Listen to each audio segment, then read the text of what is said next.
Fala minha gente, tudo bem com vocês? Como sempre, eu espero que sim. Bora para mais um vídeo falando de fio, fones de entrada da Fio, bastante interessantes que a própria Fio mandou para avaliação. Muito obrigado, Fio. Tô falando do JD1, FH11 e FD11, tá? Então aqui para avaliação já tem uns 2, 3 meses.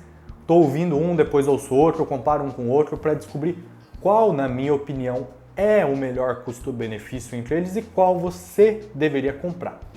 Quero começar com a construção, porque são fones muito similares, mas possuem suas diferenças. Primeiro que o JD1 é o mais barato e o mais diferente, custa aí seus R$80 mais ou menos. Tem uma construção muito simples, parece bastante os fones da KZ e tem alguns problemas de construção. Primeiro ponto, custa R$80. Por um fone de entrada é barato, mas também não é tão barato. Compete, por exemplo, com o Sgor Venus, compete com o próprio KZ-Defy. Então, na minha opinião, a principal competição da Fio é com a KZ. E o JD11 tem uns problemas de construção. Primeiro, as ponteiras são mega simples, até aí tudo bem, é um fone barato. Porém, o cabo é muito ruim. Esse é o calcanhar de Aquiles desse fone, velho. O cabo é muito ruim mesmo. Lembra bastante os primeiros cabos da KZ. Eu tive um KZ ATR lá em 2016, 2017, quando eu iniciei no hobby, isso tem uns 6, 7 anos. E cara, é um cabo datado, é um cabo que embola, mas embola com muita força, tem muita microfonia, é pesado. Eu não vou ficar aqui meia hora falando quão terrível esse cabo é, mas é um dos piores cabos do mercado. Isso já encarece o produto para mim, porque se eu for recomendar alguém para comprar o JD11, eu já vou falar, cara, compra um cabo junto e um cabo bom uns R$40. Então de 80 você já vai para 120, ele vai competir, por exemplo, com o KZ ZS10 Pro, né? ZS10 Pro X em promoção já complica para ele. Bom, em construção é isso, ele é o mais simples. Ele tem uma vantagem de que ele é o mais ergonômico comparado com os dois irmãos mais velhos ali. Em termos de conforto, esse formato dele aqui é muito confortável, mas ele tem um problema sério no cabo e é o mais barato deles. Falando do FH11 e do FD11, cara, eles são quase iguais em preço, configuração e construção. Em preço até que tem uma diferença, porque assim, o FD11 usa um driver dinâmico, o FH11 usa o mesmo driver dinâmico e adiciona uma armadura balanceada. O preço aumenta. FD11 custa R$160 no dia de hoje, FH11 230, então são R$60, R$70 a mais, uns 50% a mais de adição no valor por conta dessa armadura balanceada. Em construção eles são quase iguais. Os cabos são os mesmos, muda apenas a cor. Ponteiras, ambos vêm com as mesmas ponteiras boas, mas o FH11, que é um pouquinho mais caro, vem com um kitzinho a mais de ponteiras, mas são ponteiras ruins, então não faz tanta diferença. E os dois têm uma construção bastante sólida, são feitos de metal, bem resistentes, são bonitos, são fones bem feitos realmente para a faixa de preço, mas o principal problema para mim é que os dois são bem desconfortáveis, tá? Não consigo usar por muitas horas, não é que eles são grandes, não é que eles são pesados, mas esse formato redondo deles, com o bocal reto, cara, começa a ejetar da sua orelha, sabe? Não é muito anatômico. Me lembra, por exemplo, o TIM T2. O TIM T2 tinha esse problema e o FD11 e o FH11 possuem o mesmo problema, tá? Construção é boa, precificação é boa, mas para mim o conforto peca. Entrando agora em som, qual que compensa mais você comprar? Qual que tem o melhor custo-benefício? O de R$80, o de 160 ou o de 230? Cara, assim, todos possuem uma assinatura semelhante, a assinatura característica da Fio, que é um V-shape, aquela sonoridade em V com bastante grave, bastante agudo e médio recuado. Mas, cara, a Fio manda muito bem. É um dos melhores V-shapes que eu já ouvi assim a Fio produz. Quando você pega o FH9, que é o expoente máximo desses fones, custa mais de R$2.000, eu acho que o FH9 é o melhor V-shape que eu já ouvi. Então é bem impressionante e esses fones trazem muitas características do FH9, essa assinatura da Fio muito bem feita, com bastante agudo, bastante grave, principalmente o foco nos graves é grande e a qualidade dos graves é muito grande. O JD1 mais barato é o mais simples, o menos detalhado, e eu sinto diferença principalmente nos graves. Quando você vai para o FH11 e FD11, a melhora nos graves é substancial, considerando que você vai ter que trocar o cabo também do JD1, eu acho que o custo-benefício dele não é tão grande. Ele é muito barato?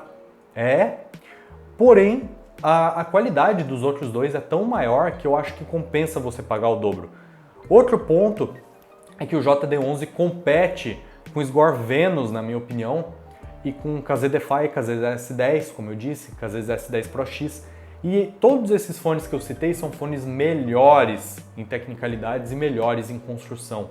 Então eu acabo não conseguindo recomendar o fio JD1 com facilidade, tá? Eu acho que ele é um bom fone, tem uma precificação boa, mas ele não consegue competir com a precificação muito agressiva da KZ nesses fones baratos. Bom, a sonoridade do JD11 segue a dos irmãos mais velhos, é aquele V-shape clássico, bastante grave, bastante agudo, médio recuado, detalhamento alto, grave com bastante impacto. Porém, indo para o FD11, que é o próximo em preço, a diferença nos graves é brutal, tá? Os graves amarram muito. O JD1 tem um grave um pouquinho solto, um pouquinho lamacento, você sente que começa a querer embolar. Quando você vai para o FD11, velho, a melhora nos graves é perceptível na hora. Cara, R$160, eu não consigo pensar em algo com um grave muito melhor que isso aqui na categoria dele. São graves impressionantes, bicho. Bate com muita força. O que me chama a principal atenção nesses fios é a dinâmica, a sensação de impacto, visceralidade é muito forte, muito grande. Quando você compara com os fones da KZ, por exemplo, desse preço aqui, na minha opinião, o fio se sai bem melhor, principalmente nos graves. Os graves amarram muito bem e tem muito impacto, muita força, realmente chamam muita atenção.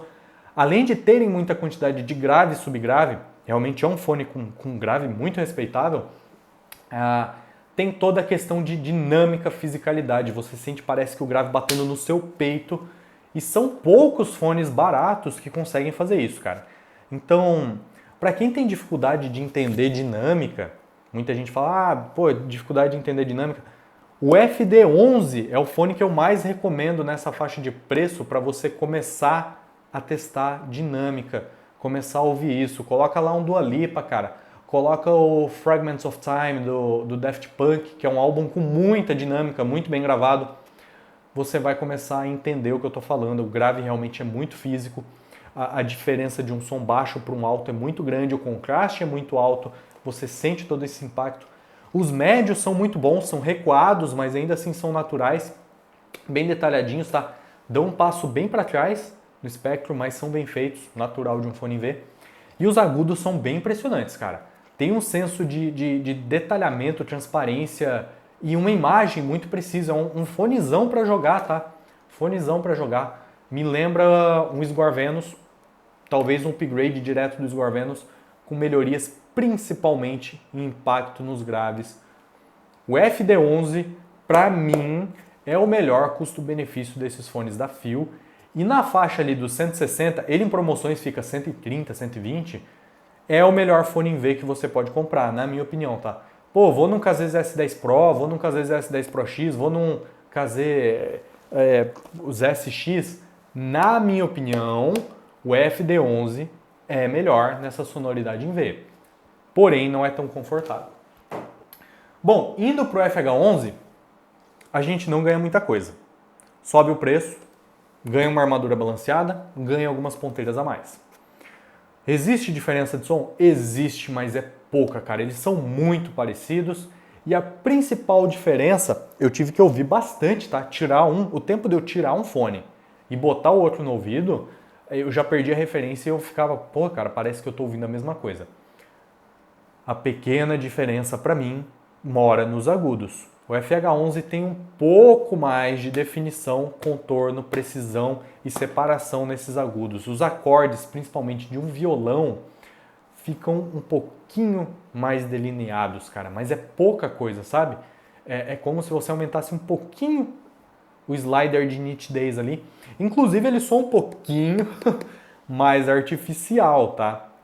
Por conta disso. Então, eu acredito que muita gente até vai preferir o FD11. De qualquer modo, cara, a Phil é uma empresa impressionante. Fazem fones impressionantes e possuem uma assinatura sonora muito própria.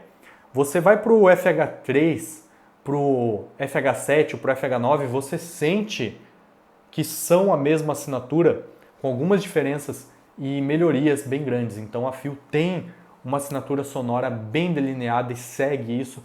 E se você quer começar a conhecer os fones da Phil, eu recomendo você começar com o FD11. Inclusive eu fui conferir os preços, cara, e tava... Deixa eu até pegar aqui que eu anotei, tá? Para vocês olharem. Tava da seguinte forma na loja da Phil. O FD11, R$ 161, 400 unidades vendidas. FH11, R$ 230, então você tem um acréscimo de R$ 70, 130 unidades vendidas, vende bem menos.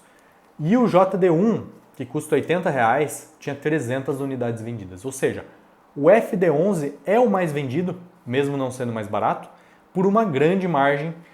E isso corrobora com o que eu ouvi, que realmente o FD11 toca 90% do FH11 custando bem menos. Então é o melhor custo-benefício e a minha recomendação, tá, gente? Espero, se possível, se a Phil ver esse vídeo, provavelmente vai ver, eu vou mandar para eles, mas não sei se eles vão colocar legendas. Se puderem mandar mais coisa para review, eu agradeço. Vai ser interessante fazer um line-up da Phil. Eu tenho uma review do FH9 sensacional, mas não tem do FH7, não tem do FH5, FH5S, JD7. A Phil realmente tem fones muito interessantes que eu gostaria de explorar.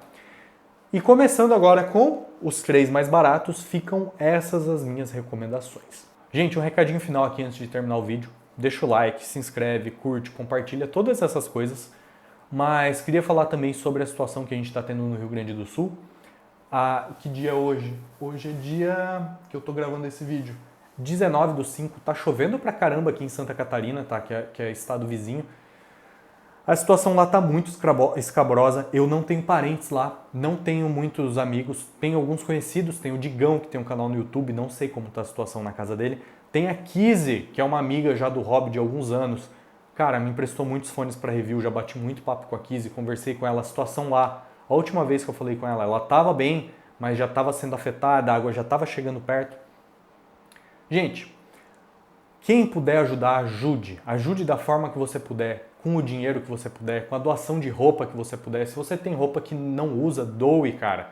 Não adianta você ficar aí no guarda-roupa. Eu ajudei da forma que eu posso, não convém aqui dizer com quanto ajudei, com quanto não ajudei. Não convém a ninguém falar isso, na minha opinião. O que a sua mão direita faz, a esquerda não precisa saber. Mas na sua consciência, se você puder ajudar, ajude.